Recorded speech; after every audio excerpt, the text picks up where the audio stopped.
Hello, and welcome to this OpenTopography video.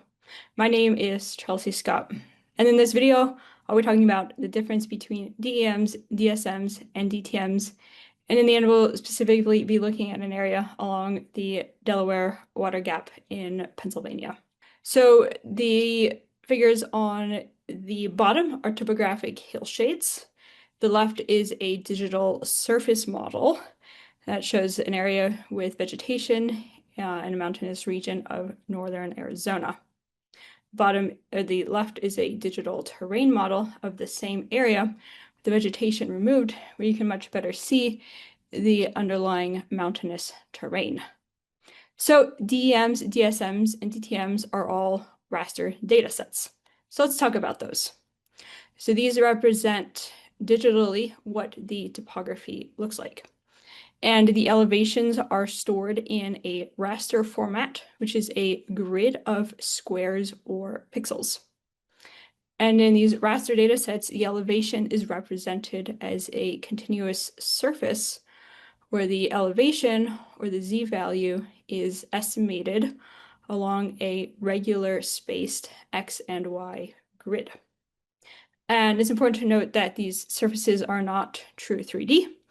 They're often called 2.5D, and this is because trees, cliffs, or overhangs are represented with a single elevation value, which will often simplify the underlying geometry of the feature.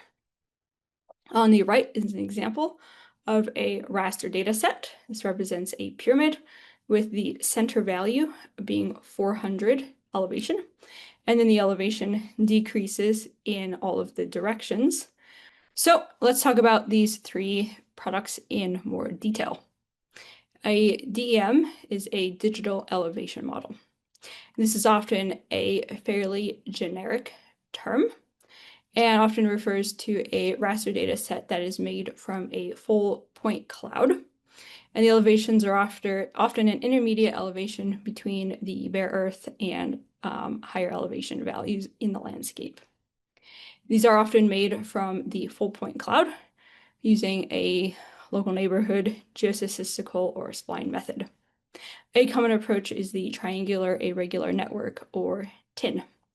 And in OpenTopography, you can make this DEM often as the default option for the far majority of our datasets. A DSM is a digital surface model, and this represents the top of the landscape. And this is made using a local gridding of the maximum elevation. And in OpenTopography, you can make a DEM by going to window 6 on the point cloud page, and which is DEM generation. And then you want to select the second option, which is calculated Zmax grid. DTM is a digital terrain model. This is the elevation of the bare earth, or specifically the ground elevation with buildings and vegetation removed.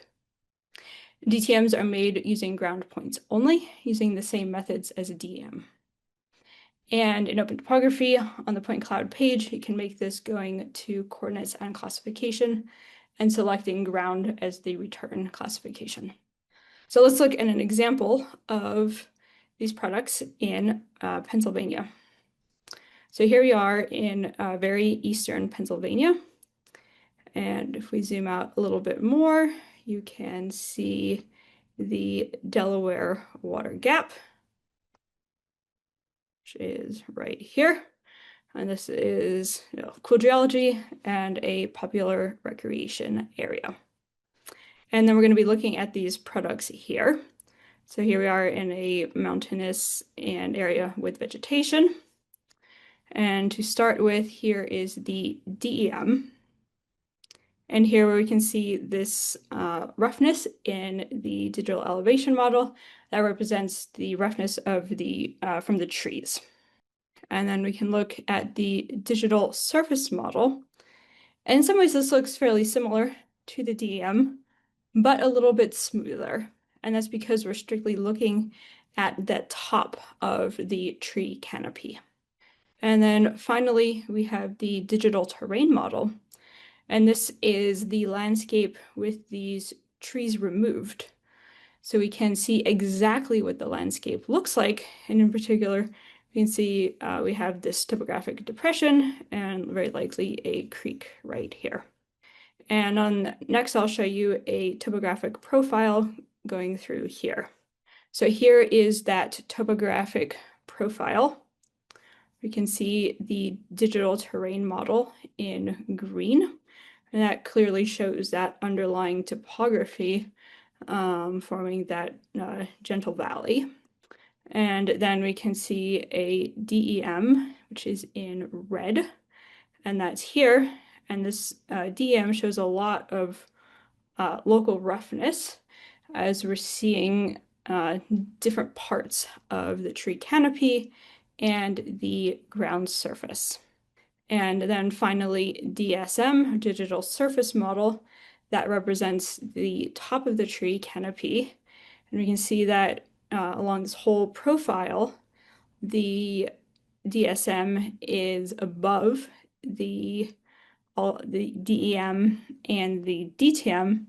And again, that's because the DSM is representing that upper elevation of the landscape, where in this area specifically, we're seeing the top of the tree canopy.